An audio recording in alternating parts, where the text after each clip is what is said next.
What's up, MMA Maniacs? We are at another edition of Split Decision, your weekly MMA podcast covering all the news from around the fight world, recapping fights, breaking down upcoming fights, and of course, getting some great fighter interviews. You can find us on Spreaker, Stitcher, SoundCloud, and iTunes. My favorite is iTunes because you can subscribe and never miss a show. Dennis and Dodge here in the studio today. Joey is out on some personal business, but we do have a special guest. We have Gary from Freeballin' Fantasy Football. What's going on, Gary? How's it going? I'm just happy to be here. Glad you guys finally decided to upgrade over Joey and have me on the show. So I appreciate it. You do look a little better than he does. Thank you. And what he does say is true. You do look like a mini Frank Mir. I do. I get called that a lot, actually. Yeah, I do. I do. That's good. Make sense? I'm glad you didn't bring it up before. I would have stared. Yeah. I will now. Story, at UFC 100, when I was there, a cab driver got pissed off as I was leaving the cab. You know why? Because he thought I was Frank Mir and I had all this money and I was a cheap ass and didn't tip him. So he's like, thanks a lot. And, like, it had a Frank Mir picture on his cab. So I was like, are you serious? I'm like, what are you talking about? He's like, you're fighting and you're making all this money. You didn't tip me? Yeah. You should have signed something. You should have said, you want me to sign something? Yeah. I would have done it. I'll trade you. I'll sign for a cab ride. Yeah. You know, I should have. It caught me off guard, but I should have took advantage of it. Yeah. So tell us about Freeballin' Fantasy Football. What do you guys do? Will Patterson and myself, we try to record 2 shows a week, give a lot of fantasy advice. I think we kind of helped you out, right? I was going to say, right. I know you guys did a week. You do a weekly show, right? Yeah. And then you have weekly rankings. I know you did rankings before the draft. I used your guys' rankings for my draft, was able to draft pretty strong, and then I followed you guys pretty much religiously. That's the only thing I looked up, and I was able to win my fantasy football pool after haven't played in 10 years. Like, nice. Everything had changed. I used just constantly your guys' rankings and listened to your guys' show, and I was able to win my thing. Everyone was pissed off. Well, thanks. Yeah, that's what we do. We put, our weekly matchups. We'll put, some sleepers. We'll put things on Facebook. Follow us on Facebook, Freeballin' Fantasy Football. But, we record a podcast. We're on iTunes. So, this is actually my second time on Split Decision. So, I love what you guys are doing. And it's an honor to be back with everyone. I like your guys' last-minute updates. The stuff you guys do on Fridays sometimes and put it out. Right. It makes a big difference, especially later on in the game, 8-9 weeks in. Makes a big difference. Yeah, we try. We try to stay connected. And obviously you're a big MMA fan. I am. I grew up watching football and UFC, so that's... it's America. America. Yeah. Shooting guns and riding bald eagles all at the same time. You better been eating apple pie, too. Oh, definitely. Some sort of pie. Some sort of pie. It was on me. I was holding it with my... Never mind. It was a good movie. All right, well, let's break down some of the news that's happened over the last week. Obviously, we talked about recently that Dana White is talking about signing Gina Carano to a deal. They waited for her Strikeforce contract to expire so that she can get a new deal, basically so they can lowball her. That's what it worked out to. It has to be what it is. Yeah. Still, that was supposed to happen last week. Again, this week, he says he will be here and signing her, and that she is going to get an immediate title shot. So before there was rumors and speculations that she would get a warm-up fight, whatever. Now he's saying immediately we want her to be signed by this week. She will get an immediate title shot against Rousey in December. Now, they're talking about the December card. It's UFC, I believe, 181, which is December 6th. That already has 2 title fights on it. So if we strap it down with a 3rd title fight, that's an amazing card. Now, that'd be their end-of-year card, or would it be, do you consider the January card as in January 3rd, I think, is their... Even though you consider that a title fight, is that really an amazing fight? I mean, the outcome. Honestly, yeah. Gina being away for 4 years, I don't think she deserves an immediate title shot. I mean, obviously, we talked about before, it's kind of a money fight. And apparently it's the fight that Ronda wants. And since she's done well by us, this is according to Dana White, because she's been very good to us, it's the fight she wants, I'm going to get it done. It's the same thing as handing Jabba a frog. Yeah. Are you calling Ronda Jabba? I thought Gina was more Jabba. Did you see the pictures? I mean, have you seen her lately? Did you see the pictures this week of her when she was like 12 and Chunk?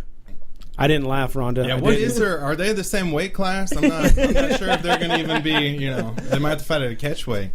So. See, this is still the same problem I have, is where rankings don't even mean anything. It's like, if we get like the guy from the coffee shop that came in and fought the other dude. Pat Cummings. Yeah, like... He's on a card this weekend. We'll get to see him. It's a fucking barista. It's not just a coffee shop guy. 2/3 professional sport, 1/3 wrestling, because you got, you know what I mean? Okay. It's there for them to justify if they need to, if Dana White wants to justify, like, he's he's a second-rate fighter, but usually he just disregards it and what's going to make him the most money. So Right. let's just be real and say what it is. And it's a money fight. It's a money fight. So obviously you don't think she deserves the title shot right away? I don't think anyone does who just has been out of the fight game for that long. 4 years. Yeah, 4 years. Yeah. She made a couple movies though. Yeah. And she's in the same. I think did she in the same movie as Expendables 3? Does she come back? I don't know. No, what's Rousey's? Rousey's in Expendables Rousey's 3. Yeah. I know it wasn't. I don't. There's like Expendables over 3, that was three. Fast There's and like Furious. Isn't she in all 350 of them? people. She's in everything. I only seen the porn version, Extendables. Right? Nice. The UFC is kind of hinting at that they will sign Tyrone Sprong away from the World Series of Fighting. A lot of people saying this isn't going to happen, but according to Dana White, Tyrone Sprong showed up to the UFC event that happened in Dublin and said he wants to be signed to the UFC. He wants at least one fight. How would you feel about Tyrone Sprong going over to the UFC? I'm going to be kind of partial. I've watched him fight a local fighter, and when it came to MMA, he beat the local fighter with kickboxing. Yeah. And that's not going to happen in the UFC. The UFC, they're going to get a hold of you, and they're going to break your fucking legs off. Well, he is out right now with a broken leg, so we'll see how he comes back. I don't see him coming back right away, especially with his contract with World Series of Fighting. Now, if they're smart about it, they can match him up with other stand-up fighters, but anyone smart is going to take his ass down and pound him. Yeah. So, yeah. I do think that he would be interesting in the division. Again, we've seen him in World Series of Fighting. He does go back to the kickboxing. The UFC usually does that at first. They'll throw him one fight where it's like a similar matchup, and then after that, they're like, all right, now you got to figure shit out. We've got your money from me. We got. Why are we on the ground? ground? Do we have to? Enson Anu, former Pride fighter, released recently on his Facebook his Pride fighting contract, where this has been long rumored, but now it's been officially confirmed. In the contract, it talks about the Pride fighting's stance on drugs. And it says, illegal use of narcotics. Fighter agrees to be tested immediately following the fight of each event to confirm freedom of use of marijuana, cocaine, heroin, and barbiturates. Should the test result be positive, the fighter shall forfeit all amounts payable under the agreement. However, performance-enhancing stimulants of the steroid-based family are specifically excluded from the scope of the test. So 100% confirmation that Pride allowed steroids to be run rampant in their league back in their heyday. Yeah. Which then, to me, I mean, everyone was, talking about, was Vanderlei on drugs? Was Vitor on drugs? Was Alistair Overeem on drugs? Was Mark Coleman on drugs? Was Mark Kerr on drugs? Yes, and the smashing machine he was shooting up like right before he had a fight, right, in the Pride. But according to this contract, he was not. Right? Not illegally. Well, he was shooting up, just not illegally. But I'm just saying. If it was so encouraged, though, then how come Enson himself didn't do it? Right? He had too much pride, I think. Yeah, he was. He has my physique, so. I don't know. Some of the old videos, I just have to say, how do you say that are not on something? Now I want to go back and I have a lot of the Pride DVDs. I'd like to go back and watch and be like, And with Fight Pass, you have Pride. It was the Grand Prix. Check out this fight when it was Crow Cop versus Wanderlei. And Wanderlei, beefed up because there was no weight limit in it, but he just had these veins sticking out. I mean, he's a big dude. Right. I met him too at Vegas, but I mean, that fight, he just looked like the Incredible Hulk. He just scary. Well, right now he's testing himself, so he might be able to pass any of those tests. Well, we can't say nothing about Vitor. He passed. Hey, he passed his test. We're going to talk about that, right? Yeah, okay. We have his hearing. But Vanderlei has recently come out and said that he ran his own home test. He's cleared to fight, and he's ready to go now. And all me and Joey keep seeing is a pool test. Yeah. To test your chlorine. And he's like, it's okay, bro. It's yellow and pink. Yellow and pink. I'm good. Yeah. Are you sure that's not orange? Chlorine. No. It's yellow. It's yellow. Yeah, it's good. It's good. I'm clear. My bromide's fine. Paul Daly has signed with Bellator. How do you feel about this? I believe Bellator is about to be overran by UFC castaways. Well, I mean, since Scott Coker, former Strikeforce, just saying, president, took it over. I think he knows what he's doing. Scott Coker. Scott Coker knows guys that sell fights, regardless of their records or however. I mean, he did the same thing in Strikeforce. The only problem in Strikeforce is he ran out of money. Now in Bellator, he's got Viacom backing him. He doesn't have to worry about that. He also just picked up Melvin Manhoof, another great striker, kickboxer that was in Strikeforce at a time. Not necessarily the best on the ground, but he's going to put on exciting fights and maybe push Bellator a little bit higher. Well, can we change the name to UFC North 40 or UFC Pasture? You know, Bellator Island. But you know what? Being an old school UFC guy, yeah, I like the Bellator. I like the format. I like the tournament. Now they're getting rid of that too. Oh my word! See, I like that too. Right when I started liking because it was almost like Pride again. Right. Yeah, it was like old UFC. It was like Pride. I was like, cool. You know what? It's vintage, so it's cool. Yeah. But now they're getting rid of that. Why is that? Is that an executive decision or is the athletic commission? Nope. They should be fine because they spread it out. They spread it out. Executive decision. They decided that originally it started with that the winners of their tournaments were not going to be given an immediate title shot. Originally was you can, but now then they backed up and said winners of the tournaments aren't going to get an immediate title shot, but you do open yourself to being able to get a title shot. And then they said any previous tournament winner can get a title shot at any time. So they didn't have to worry about who was winning tournaments to give them an immediate title shot. And now they're just saying we're probably going to get rid of and remove the tournament format altogether. I mean, really, that's like the only thing they had going for them because, they are the north of 40, the watered-down UFC. Unless they had Pine Sap and Broken Glass. Yeah. The Taipei death match. Or Bob Sap. And, yeah, I'd watch Bob Sap again. And some Broken Glass. Super heavyweight. Super heavyweight division. Which UFC, are we going to talk about that too? It's not true. It's not true? Joey puts it on my Facebook that the UFC was going to start a super heavyweight division, and it's completely false. It was a hoax? Yeah. Dude, there were so many people at work were happy. Yeah, I was happy because I want to say, correct me if I'm wrong, there was one UFC event, it was an older one, where they did have super heavyweight. And I want to say Josh Barnett actually fought as a super heavyweight against someone. There's never been a super heavyweight. Now, they've had heavyweight division that didn't have a cap. No, I think this was before even the divisions were... Well, could this be in like first... Elite XC maybe? Maybe. I'm going to have to look that one up. Because everybody split up like pool balls for a little bit. You know what I mean? Right. They were like, oh, money. And everybody went fought for Rico Affliction. Rodriguez was in a super heavyweight tournament in somewhere in Asia. Okay. But I know it wasn't... Because it's... I could get so confused. Affliction, Strikeforce, Elite... and then NBC did something real small at first, and then I don't know what they're doing now. NBC's got World Series of Fighting now. Oh, yeah. But I just think it would be cool. I was excited about that post. I was like, hell yeah, something different because, really people like, in boxing and anything, people buy the heavyweight fights. That's the number one selling thing. We have heavyweight fights. Just the maximum limit is 265. You don't think that's big enough? Especially when some of them are walking around 300. Right? Yeah. I mean, Brock Lesnar was cutting from 298. Yeah, that was crazy. But just some of the Pride freak shows. I mean, some of it was entertaining. The I talk sumo crap guys. about it. Yeah, I talk crap about it. Butterbean. But can I say it wasn't entertaining? Yeah, Horace Gracie versus who was it? Akimbo, they had that. Hongman Choi against Fedor. Right. Yeah. It's just crazy. Like Entertainment value. the Butterbean I used to love because you weren't there for style. You weren't there because he was technique. Cool. You were just waiting for him to get that one punch where the dude flew across the ring, and then you're like, yeah, because he wore an actual sized American flag and shorts. Is that what it was? Yeah, how long did Tough Man last? Almost 2 years. Something like that. That whole Tough Man thing. And then you never went to watch the actual fight. You went to watch the one knockout. Right. Just go for that one. Yeah. The haymaker who lands it. Yeah, who lands it. So Anthony Pettis and Gilbert Melendez are on your coaches for The Ultimate Fighter.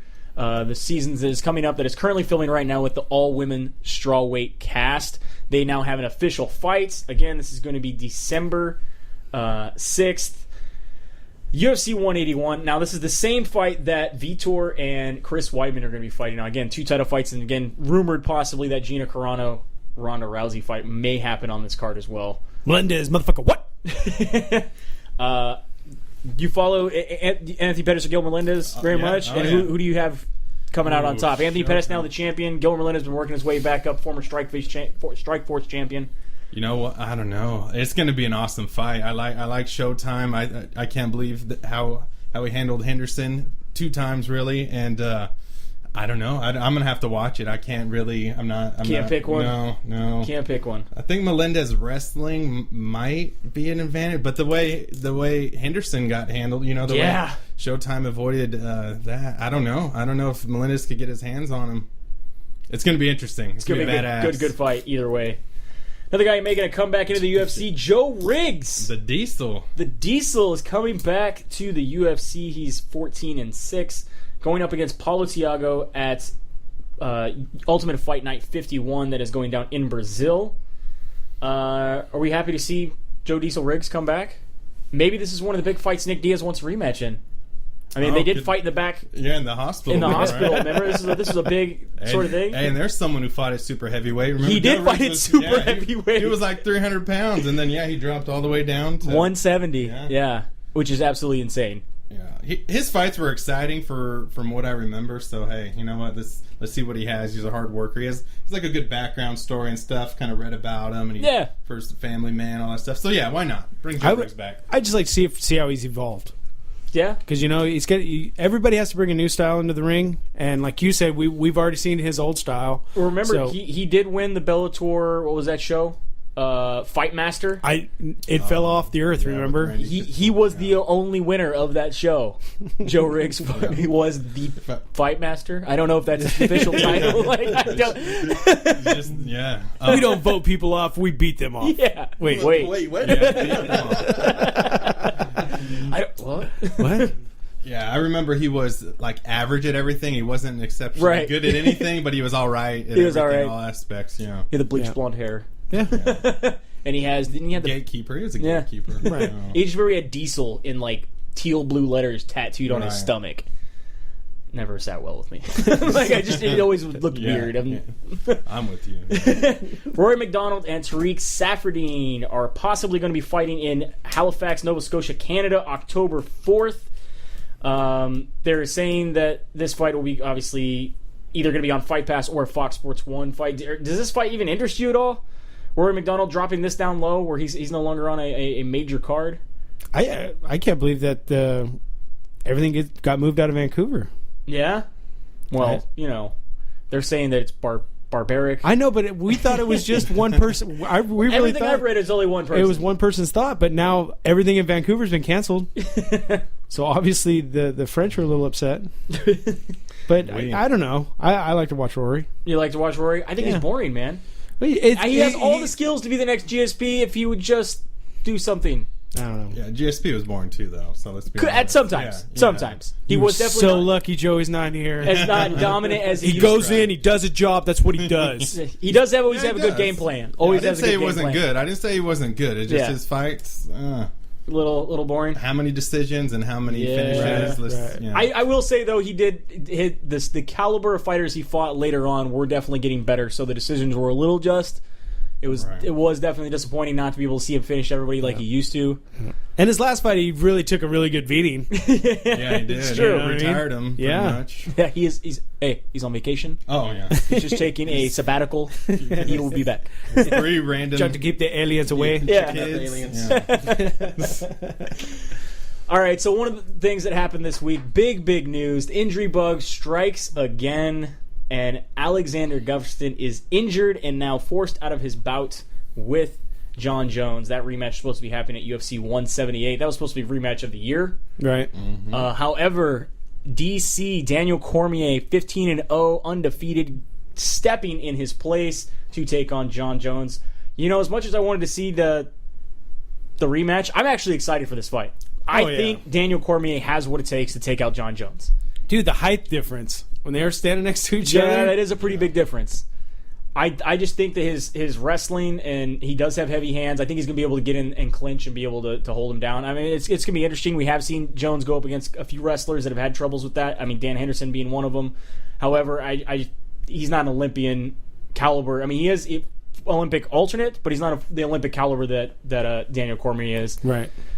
What do you think about this fight? I mean, are you excited to see Daniel Cormier get a title shot? Yeah, I mean, I think he deserves it, first of all. But, yeah, I think he does. His style is someone who has a chance to beat John Jones. But, man, just watching that game plan, I thought John Jones' last fight would be a lot closer. But just, the way he game plans and he fights, he's so unpredictable. He can do so many things. He's so versatile. His toolbox is so big. Right. I'm not going to bet against the guy, but I think Cormier, he does have the makeup of someone. If someone's going to beat him and it's him, that would make sense to me. So then who would you rather see happen? Would you rather see that Cormier possibly lose this fight and we get the rematch that we were promised against Gustafsson, or have Gustafsson go up against Daniel Cormier as new champion?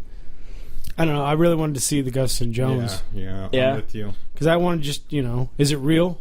Right. I mean, Gustafsson did take it to John Jones. I mean, everybody was saying You know how close this decision was. It should have been split. Should have even been the other way. Right. You know, maybe we may never know. Because I think it should have gone just one more round. Oh, that would have been amazing. That would have been amazing. Yeah. We have Juliana Lima is going to be on this card. We're going to be talking about going down this Saturday in a strawweight bout. Now, she was one of the fighters that was removed from the house, not because she did anything wrong, but because there was three women that got removed from the house. She was one of them, they said, because she didn't speak any English. She was removed from the show. One of the girls couldn't make weight.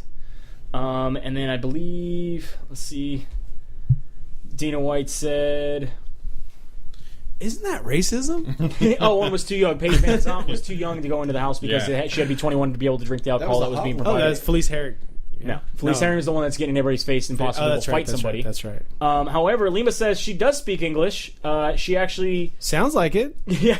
She said she was okay with the whole thing. She's like, graduated in tourism, and I worked 6 years in the agency, so yes, I can speak English. It's just not as strong, apparently, as they would like. However, they did sign her to a 4-fight contract. That's weird because you could put subtitles. They've had different shows before. We can't understand, especially with like the British, some of the British guys, the Australian guys. They've had the accent so thick they've had to have them, or any of the Brazilian fighters where they're speaking Portuguese. They've had the subtitles.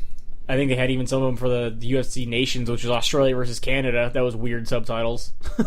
So maybe obviously there was something else. Yeah, I think it had been something else. It's not you; it's your English. She will be going up against Joanna. That's way too many vowels. They're in the red. Oh, yeah. Good luck with that. Jordanskik. Yeah, we'll go with that. Yeah. We'll talk about that when we break down the fight. Not enough vowels. Dresser Jizzer steak. That didn't sound right. Sorry. So then the rest of the big news that happened over the week was that we had our Nevada State Athletic Commission hearing for both Vitor Belfort and Chael Sonnen. Told you, bro. I've been using Legos, bro. Legos told me I'm okay, bro. Yeah, apparently Vitor's Lego test was able to make him pass his his drug test for the Nevada State Athletic Commission. He did start crying during his speech. Basically in his statement that he wanted to come back and fight. They did give him some stipulations. He is not allowed to fight until December, which is fine because he's going to be fighting Chris Weidman on one of the biggest shows of the year. He can only, which will basically give him a 9-month suspension, he can only fight in Nevada because they're the only commission that's allowing him to fight, and they're going to be the ones that are going to be testing him. And he must, subject to unannounced urine and blood drug testing, anywhere in the world, no matter where he's at any time, by the Nevada State Athletic Commission. Voting was unanimous. How do you feel about someone who's how do you feel about Vitor coming back, passing his test? Because he never actually failed a retest, right? He just had elevated testosterone after his last fight. They asked him about that. He said, "I was given TRT exemption in Brazil. Right. I feel I failed that test because I literally took my medication, and then they were like, hey, we need to test you." Right. But I mean, he never tested positive for any steroids. No HGH. steroids. Nope. Just elevated testosterone. Yeah. But that usually means you took a steroid. But he was on TRT, sir. Yeah. He had exemption. But testosterone in the form of steroid. Right?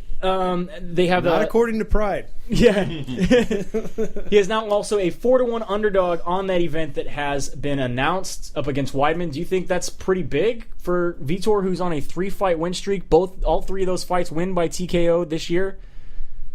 Being a 4-1 underdog against Chris Weidman, who I mean, he has beaten. He did defend his belt recently, but 2 of those, obviously his win over Anderson, they say the first one was a fluke because he knocked him out because Anderson was messing around. The second one they're saying was a fluke because Anderson broke his leg. We do know he is a good fighter. Obviously, he was able to prove that in his last fight. But did he show anything in that last fight against Machida where you felt, man, he is 100% champion and deserves to be a 4-1 favorite? Oh, no. 4-1 favorite, no, but I think he deserves to be a champion, definitely, because that fight, he just showed...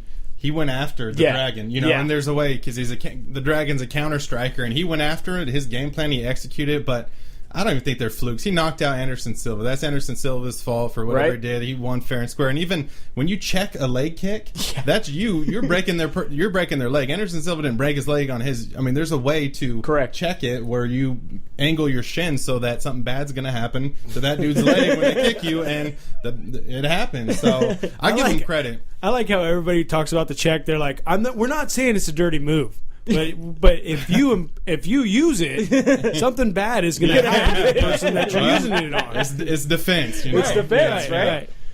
So then, obviously, the other news to come out of that Nevada State Athletic Commission hearing is that Chael Sonnen went before the commission, and he said that he is guilty. He is ashamed. He doesn't have any attempt to put up defense. He just wants to start a conversation with you. He is now not only retired, but he is now suspended for 2 full years. His $250,000 fine was completely waived. Whoa. Yeah. And my favorite part is he walks out with a job. Nevada State Athletic Commission says they want him to help in efforts to control PED use in mixed martial arts. He's a narc. Yeah, that's right. This is 23 Jump Street. Right. Chael Sonnen got a job with the Nevada State Athletic Commission to help other fighters, A, be tested, B, not test positive, and C, warn other fighters about testing negative or testing positive on some of these things. He's going to be one of those guys goes into a bathroom stall, starts feeling around. He's like, pops out the toilet. Hey, pee in here. Go track down Vitor anywhere in the world, right? Obviously, he's pretty happy. I mean, you can see that picture there. Both Vitor and Chael. Chael's like, man, I don't have to pay the money. I'm retired anyway, and I got a job. Yeah, I got something to do since I lost my job with Fox and the UFC. Like, you can't get rid of him. You can't get rid of him. No, you can't. He I was exhausted listening to Chael just because one day it's one thing, next day I was like, man, if he's talking, I got to change it. He is herpes of the UFC, bro. Doesn't go away. He won't go away. He won't see him for a little while, but then one day he's just going to be like all over the place again. Again, I go back to the conversation. I'll ask Gary, do you feel that Chael Sonnen could be in the UFC Hall of Fame at some point? No. Why? Because he's Pete Rose. Not even that. Just his record is not very good. He's lost. I mean, it's his second stint, maybe in his third. But I mean, like Jeremy Horn beat him. He would always get tapped out. For whatever reason, his mouth earned him all the title shots that he got. He would always be there to fill in. He just got more opportunities than anyone else for whatever reason. But he's not, to me. Last WEC middleweight champion doesn't help him at all. No, doesn't help push him in there. I mean, again, 2-time coach for the Ultimate Fighter. He's been around the fight game. He has a pretty decent record. Unless he dies like Mask. Because he misses the boat as, the group that started it. Right. Okay, because I was going to say, because you can't say it's only champions allowed because then we have Stephan Bonner. Yeah. And you can't say it's guys that have never tested positive because you have Stephan Bonner. But you also have Ken Shamrock who tested positive. But why is Shamrock and Stephan Bonner in there? Stephan Bonner's in there because he was on the Ultimate Fighter 1. Right. That they represent Dana White. That's why Forrest Griffin and Stephan Bonner are in there. But now they're saying that he's going to induct the entire class of the Ultimate Fighter 1. Then it's just getting silly. That includes what's his name up in Canada, the guy who got beat on. But that was that main Strange Brew. Yeah, but that was the turning point for the UFC money wise. Yeah. So. Yeah, but the thing is, if Frank Shamrock's not in there yet because of their beef, you can't. And Pat Militek barely just got in. Which Dana says was his fault. Yeah, he came back and said it was my fault. There was some misunderstanding. It was between me and him. He was actually, come to find out, him and Carlos Newton were actually supposed to be the coaches in the Ultimate Fighter. No way. Yeah, badass. On 3, where Tito and Shamrock actually ended up being, but Tito and Shamrock came forward and offered, and they thought it was a better deal. More drama. Yeah. But I mean, what's the criteria then to get into the Hall of Fame? That's what I really need to know. Is that there's gonna be nooks and crannies, you know? Because I mean, look at baseball, look at football. Yeah. I mean, you got in football, you got guys who were carried water, and they're in the Hall of Fame. So there's nooks and crannies to be filled. Could he be the guy? I'm saying the only guy to talk his way into like 3 major fights. Is that what you put him into? I only think he talked his way into 1. I think, the first fight with Anderson Silva, he was the number 1 contender. He was. Right. The second one with Anderson Silva, he was the number 1 contender. He went through 3 fights before that. Now, he talked his way the entire year about how he was going to go after Anderson Silva, but he did defeat Michael Bisping for the number 1 contendership spot at the time. Now, the one with John Jones, obviously he talked himself into because nobody else wanted to take the fight. Right, and then he talked in such a typhoon, bro, that he got these guys believing, and then they're like, and then you can have a title shot of a weight class you don't even fight in. Right. It almost became a joke, though. If someone in a title match got hurt, they're like, oh, Chael Sonnen's fighting in it. Someone called Chael, he'll come fight. He'll be the number one contender. Yeah. Right. So, yeah, it's I don't think he is based on his performances, but hey, All right.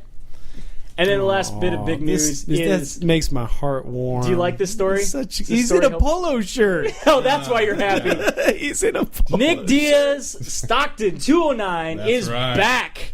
He has just signed a 3-fight contract extension with the UFC. 2 fights guaranteed, 1 on the cusp, meaning depending on what he wins. They're talking big fights. Nothing has been announced yet. Details will be announced soon, according to Dana White. But he was in Las Vegas signing deals. Are you guys? I mean, obviously you're happy, right? Okay, scroll back down. I want to talk about something. This? You see the guy? You see the Fertitta brother? Or Fertitta whatever? on the left. Yes, it's Lorenzo. Tell me he just didn't tell Nick, basically, sign the fucking papers and you're gonna fucking fight. You fucking understand? We're sure tired of Dana? fucking 'Cause around. that No, sounds because Dana was like, yeah, you just got told. You just got I told. think, like, how much money is he really making with his school right now? I think he's like, yeah, I kind of miss making all that money. Right, and and I love fighting, so maybe I'll put it together and go ahead and fight a few more times. I want to know whose skull that is on their table. I'm just you see what Is I'm that saying? somebody who didn't take the fight? Like, Where's Joe Pesci in that picture? That's what I want to know. so, who do you think's his first fight? 2-fight contract guaranteed, 1 fight on the cusp. He's saying he will only take title shots or big fights. He doesn't want to fight a bunch of nobodies to work his way back into the division. I don't think they're going to give him Johnny Hendricks right away. Obviously, Matt Brown, Robbie Lawler, who we'll talk about here in a minute, have that title shot after this fight. I think the Anderson Silva fight that he's been asking for is more likely big money fight, something that he could just jump right into. I say if Lawler wins, they add Lawler to the December card, and they have him because because Nick's the only one to beat him, right? Only guy to ever knock him out. Knocked him out with a looper, right? The only guy to ever knock him out. Second round looper. Yeah. Yeah, caught him slipping. It didn't even look. If I remember right, it didn't even look hard. It didn't even look hard. Just caught him on the button. Like, how did he go out? Yeah. And that's when he was all jiu-jitsu. Nick Diaz was a jiu-jitsu specialist. Just throwing that Stockton slap. Yeah. The power of 209 is what knocked out Robbie Lawler. Literally, he was yelling 209 the entire time. They talk about that. Joe Rogan's talked about it on this podcast how the entire time during that fight he's yelling 209, bitch, what? Stockton, motherfucker, Stockton, motherfucker. Like, that's what he was yelling. It wasn't like, I'm gonna whoop your ass, fuck you, no, Stockton, motherfucker. And Joe Rogan's like, that's the only place in the world you can use where you live as like a threat. You don't be like, Malibu Beach, bitch. They'll be like, okay, dude, funny, cool. Yeah. Nova Scotia, Canada. Nobody cares. Stockton, motherfucker. Whoa, whoa. I don't know, bro. Whoa. Hey, McGregor says Dublin or some shit to me. I'd be like, whoa, motherfucker, calm down. Calm down.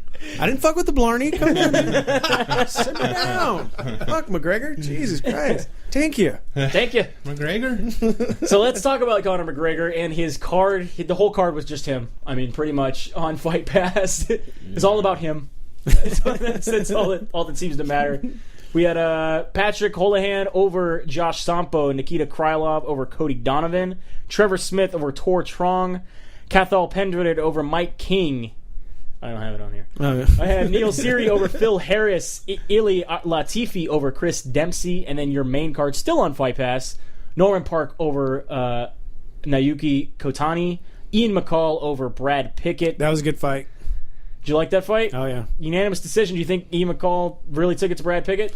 Yeah, and I think that he could have finished him, but he knew he was ahead in points, so... Just kind of coasted? Yeah. Kind of coasted. Yeah.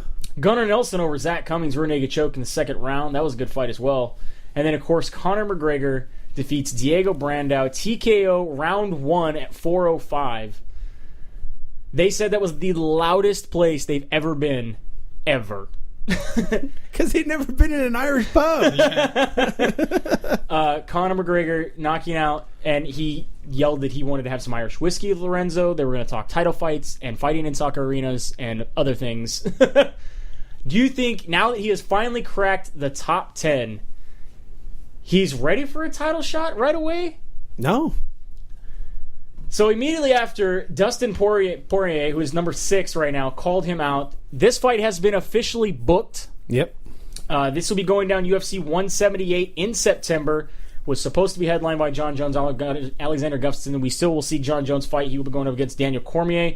Also on that card, Dominic Cruz making his Zombie Hands return to go up against Takeya Mizugaki, Tim Kennedy against Yoel Romero, Manoons, Kat Zingano, Brian Eversole, the Hero going up against John Howard, Patrick Ote, Stephen Thompson. Do you think this is now finally a chance for us to see Conor McGregor show what he's really got? Because in my opinion, he hasn't really fought anybody. He's never fought anybody in the top 10. He's a name. They're building him.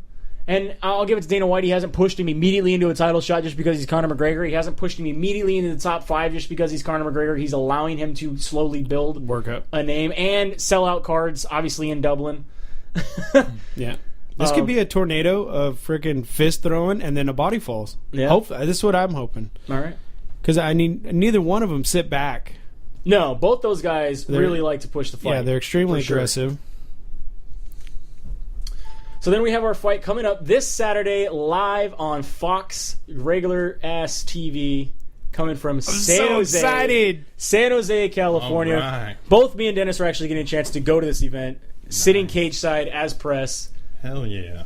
Dennis's first event. I hope I get some blood on me. It's very excited. Very excited. Very excited. So we have our prelims going down on Fight Pass.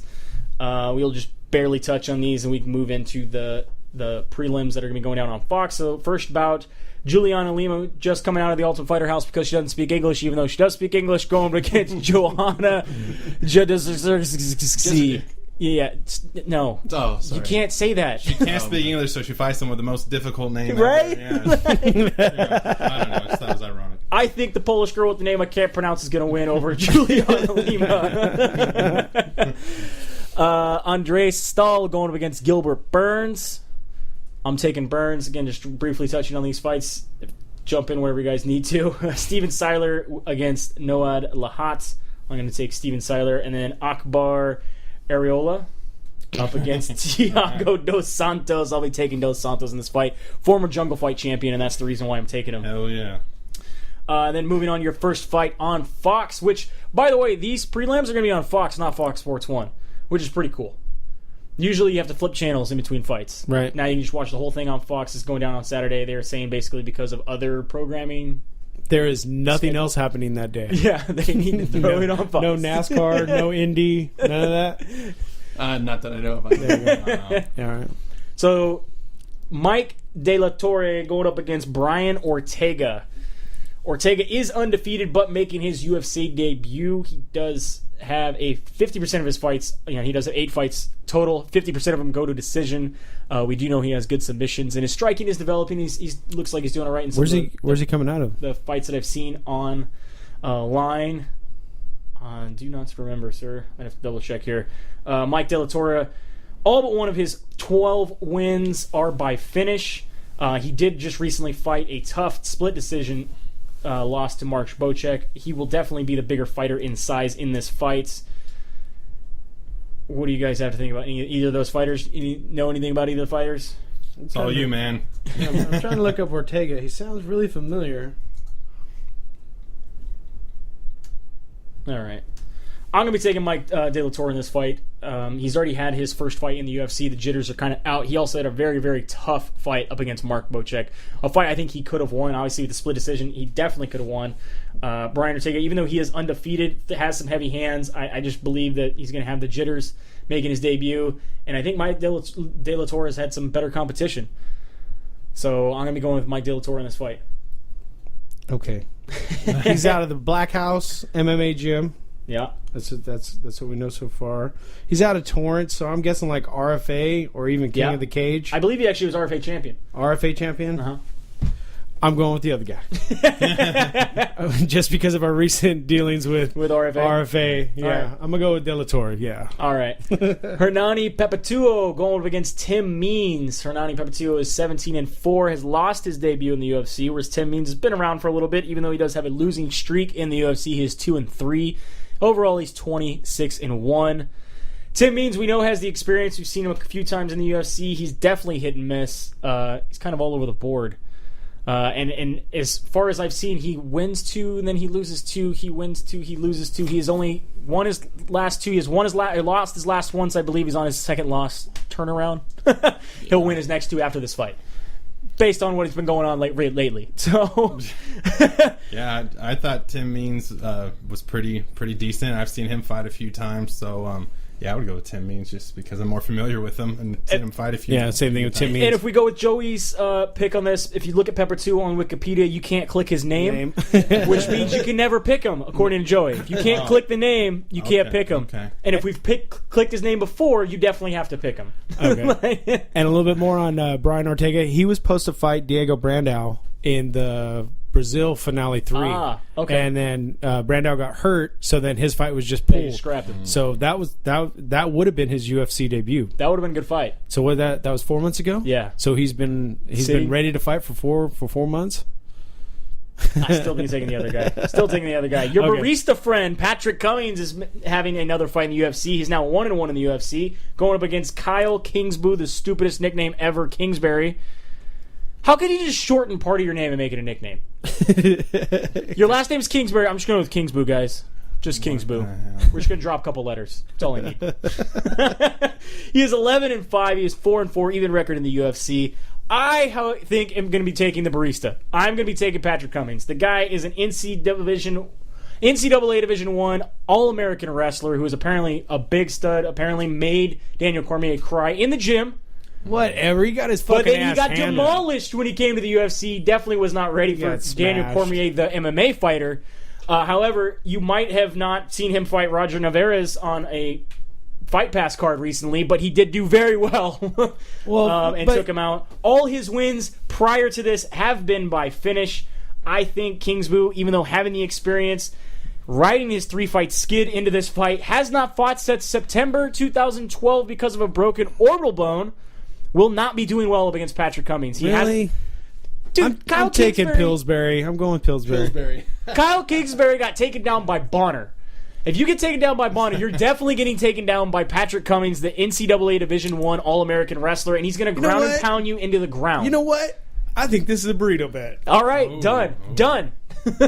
I'm going Pillsbury for a burrito. I'll be taking the barista for a burrito. What do you think, Gary? I think it's someone who doesn't have a lot of experience versus someone who hasn't fought in a while, so anything could happen. So I'm interested. Not willing to bet a burrito on either one of them, but I'll eat a burrito and watch the fight. Yeah, I'll buy myself a burrito and watch it. Darren Cruikshank going up against George Masvidal. This is going to be your main event on the prelims, which is still on Fox. Darren Cruikshank is 15-4, 5-2 in the UFC, going up against George Masvidal, 26-8, who is 3-1. Masvidal, we know him as a former backyard fighter. He actually fought in Kimbo's ring out in Florida. Pulled himself out of that. Has done really well. Did well in Strikeforce. He's had half his fights, though, in a decision. He does have good boxing and some decent wrestling. However, Darren Cruikshank is a really good kickboxer who likes to throw a lot of that spinning shit. And I expect him to throw a lot of the spinning shit in this fight and possibly knock out George Masvidal. He's also a Division III wrestler. We haven't had to see him use his wrestling that often, but knowing that he has that in his back pocket, I think he can be able to win this fight. Yeah, I'm with Cruikshank. Taking Cruikshank? Yeah. He's been real active. Masvidal for me. Taking him. I remember those street fights, man. Yeah. American Top Team went over there. Seemed like he got refined. And, definitely. I like him. I'm going to go with him. Going with him. Yeah. All right, your first main event card. Josh the Punk Thompson going up against Bobby King Green. From the Hood? From the Hood. He's definitely from the Hood. His nickname used to be Hood, but he decided to change it. You were taking Thompson? I'm taking Thompson. I think even though he's been hit and miss with his finishes, he's always good. We saw him put down that beatdown on Nate Diaz back in April for sure. And then he did fight a hard loss, split decision loss to Benson Henderson in January. He's definitely the more calculating fighter. He's been around for a long time. Does have almost the same amount of fights as Bobby Green, but I just think the caliber of fighters that Josh Thompson has been fighting are a lot better than Bobby Green's. He's definitely a lot more calculating. He has really, really good kicks, and what worries me for Bobby Green is Bobby Green likes to hold his hands pretty low. Right. He is a striker. He does have a decent wrestling, but and he goes from bell to bell. I mean, this guy comes in throwing kicks, mixing it up really, really well, switching levels, going from the stand-up to takedowns. But because he keeps his hands so low, and Josh Thompson likes to throw those kicks, I'm definitely going to be taking Josh Thompson to win this fight. You're taking Hood Green? Yeah, I like because since he's been in the UFC, man, he's kind of been doing good, doing well. He's been doing good, and I like the aggressive fighters. I think Josh Thompson. I'm going to go with Thompson. Yeah. I'm especially being in his biased, hometown of San Jose. Yeah, and I watched him at AKA. I was at the gym, saw a gym session. He was coming off his broken leg. I think it was right after Gilbert Melendez, Thompson 15. Yeah. But he's just like a leader, seemed really dedicated, his work ethic. I mean, it's seeing that, kind of the real version of him, it's really hard to root against the guy. So I got to go with Thompson. 145-pound fight coming up next. We have Clay the Carpenter Guida going up against Dennis the Menace Bermudez. Guida is 31-14, 11-8 in the UFC. Been around for a while. Bermudez, coming off the Ultimate Fighter, is now 6-1 in the UFC, 13-3 overall. What do you guys like about this fight? I think this could be fight of the night. Both these guys like to push the pace and come forward. Both of them have pretty decent wrestling. We know Clay Guida's got the hairography. He likes to move forward a lot. Endless cardio and movement. Even though it's not always with punches, he's constantly moving. He's bouncing around a lot. He needs to be able to, throw some punches and takedowns when he's moving around so much. We can't cheer or yell for these guys, huh? No. Because if Clay wins, man, it's going to be hard for me. You can cheer a win. Can you? Can't just be like, Guida, before he's coming out. Like, fucking Guida got his ass! I definitely think Clay has the submission edge. He does have some good submissions in his back pocket. Also, all of Bermudez's losses have been by submission. There is that to take into account. I do think Bermudez's stand-up is a little bit more technical, and his level changes are a little bit better. Does have some pretty good takedown defense. I think this fight's going to be won in the scrambles. It's definitely going to be a trench war of wrestling and striking going back and forth constantly. I think I'm going to take Clay Guida, though, just more likely to win a decision in this fight. He's always tough. I can't remember seeing him being in a fight where someone just ran through him. Right. He makes you know that you're in a fight every time. So it's hard to go against him. It's gonna be good. Yeah. I'm not gonna pick against Guida. He could be fighting 3 people. I'm still picking Guida. Anthony Rumble Johnson back in the UFC, going up against Antonio Rogerio Nogueira. That's Little Nog. 21-5. He's 4-2 in the UFC. I think this is a murder waiting to happen. Yeah, and you guys weren't as subtle about it in the interview either. Because you're like, well, you're going to run through him, and he goes, yeah. I mean, Rumble's got heavy hands of good wrestling. He's looked like a monster recently. He tore through World Series of Fighting. He missed weight in the UFC 3 times. They kicked him out. He says it was the best thing that ever happened to him. He needed to be humble. He needed to learn. He needed to grow up. You're going up against Little Nog, who is a Olympic caliber boxer. Yeah. Has jiu-jitsu, black belt. Obviously, the Nogueira brothers are well known for the jiu-jitsu. However, he hasn't fought in 2 years. Right. He's always been injured. Right. He's got experience, but we've only seen him fight 4 times in the last 4 years. And they don't fight with a passion or an anger. No. You know what I mean? And Rumble's coming in, and I've had to correct so many people in the last 2 weeks about why he was out of the UFC. Yeah. It wasn't for his fighting. It was for his inability it was to make weight. Flat out, it was his ability to make weight. He used to drop from about 230 to 170. That is insane. Right. And he said he did it once in 2 weeks. Yeah. I saw him in person it was actually at the Affliction show in San Jose. He's huge. He's big, dude. He fights at 170. I'm like, dude, are you kidding? Right. Now he's fighting, he said, his more comfortable weight class, 205. So let's cut a little bit of weight. Yeah. And we recently saw him with some bodybuilders. Yeah. And I like that he said that he makes bodybuilders look small. Yeah. And I like that he didn't say, well, I'll move down to 185 if it comes to me and Rashad having to fight each other. He goes, I'll move up to heavyweight. Yeah, he goes, and I'll go up there and I'll fight a couple people. And enough he's time to pass. Right, and he's so sure that he has sustainability. Yeah. Well, I can go through like 2 or 3 people while Rashad does what he's doing. And then come back. And then I'll come back as second, I just think Little Nog, has only been knocked out once in his career. I think this is going to be the second time. I really do. You think a knockout? I think Rumble Johnson is going to knock out Nogueira. I would like to see Johnson submit somebody. Possibly take him down and ground and pound him until he's unconscious, but either way, I just do not see Little Nog surviving this fight. And I'm saying first round. Yeah? Man, that's a lot of... That's good. I'm definitely with you, Rumble all the way, but yeah, it's... I don't know. I don't know that quick in first round, but I'm with you. I'm with you. Who you taking Rumble? Oh, I'm taking Rumble. I'm taking Rumble. Wait till you see how big he is. Up close. Well, we already talked about how much I'm going to be let down by some of the smaller, Yeah. the 155ers and stuff. I'll be like, short. oh, man, you're so little. He's a little I man. want to hold you. I pick you up. Just want to carry you around. Put you in my backpack. And the fight, I can't pick on this one. The main event of this, Robbie Lawler going up against Matt motherfucking Brown, the Immortal. This is for a number one contender. It's for a title shot to go up against Johnny Hendricks. Both these guys have a wealth of experience. Robbie Lawler is 23-10, 8-4 in the UFC, making a recent comeback after fighting over in everywhere but the UFC. Former Strikeforce champion, former Icon Sport champion, former Sprawl champion, former Elite XC champion. Matt Brown, 19-11, 12-5 in the UFC, has gone on a tear recently. He is riding a 7-fight win streak. 6 of those are by TKO or knockout. Ooh. I don't know who to take in this. I really don't. We haven't seen Ruthless Robbie Lawler get knocked out since we talked about earlier. Nick Diaz back at UFC 47. And his last fight, his chin got tested. And his chin definitely got tested. However, I think Matt Brown, if anybody's going to knock out Robbie Lawler, I think it could be Matt Brown. I think when Matt Brown puts you in the clinch and pressures you, he goes to that brawling mode and he just starts landing strike after strike after strike after strike. That's where I think Lawler might be in a little bit of trouble. If Lawler is smart, which lately he's been looking pretty smart with this fighting, he does not like to brawl as much anymore. Still has that power, but not as much as he might have had. But his technical striking has definitely become leaps and bounds. So I gotta believe that this. I don't know. I don't know who I can pick on this fight. It just goes back and forth the entire time. They're so Yeah, similar. just sit It's back just and gonna watch. be whoever's going to land it, because they're going to be going. Now, the only time I've seen Robbie Lawler, well, I mean, he's lost a few fights, but in trouble was leg kicks. You know, Yeah. he has got those smaller. So I think if Matt Brown does stay back, keeps his distance, and just goes at the legs, but because Matt Brown, he could kick. He's got good kicks. He mixes them up too. Body kicks, low kicks, high. I mean, he throws them all over.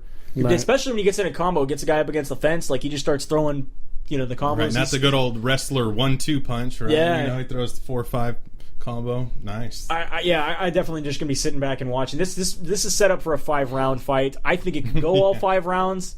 They're already saying this could be fight of the year. I don't like when people say that because then you get disappointed when it turns out to be a shitty fight. Right, they size each other up for the first 3 rounds. But I don't see that happening. With these guys, I don't see it happening. No. I don't see it going past the third. No? Who are you taking in this fight? I'm not taking any. I'm gonna sit back and watch, but I don't see it going very. If they come out like I hope they do, I don't see it going that long. One of them's just gonna have to succumb to punches. Who are you taking in this fight? No, I can't pick Nobody. None of us got a decision. Lawler, Robbie Lawler. I'm Taking going Lawler? to take him. I'll take Brown just to disagree with you. Because otherwise, there's nothing. I got nothing. I don't know who. I can't justifiably pick one way or the other. I can't tell you, And you can't be rooting for either one of them while you're there. No, You know I that. know. So Lawler just fought Hendricks, though, right? Yes, In that just tough fought battle. Hendricks. So I think, But Matt Brown just fought a very tough Eric Silva and knocked him out. Right. But he was kind of losing right at first. I mean, He came did. back. He did but get kicked pretty hard. Got That just hit pissed some him off, though, some Matt body Brown. shots. Yeah, Yeah. you Yeah, pissed I mean- off Matt Brown.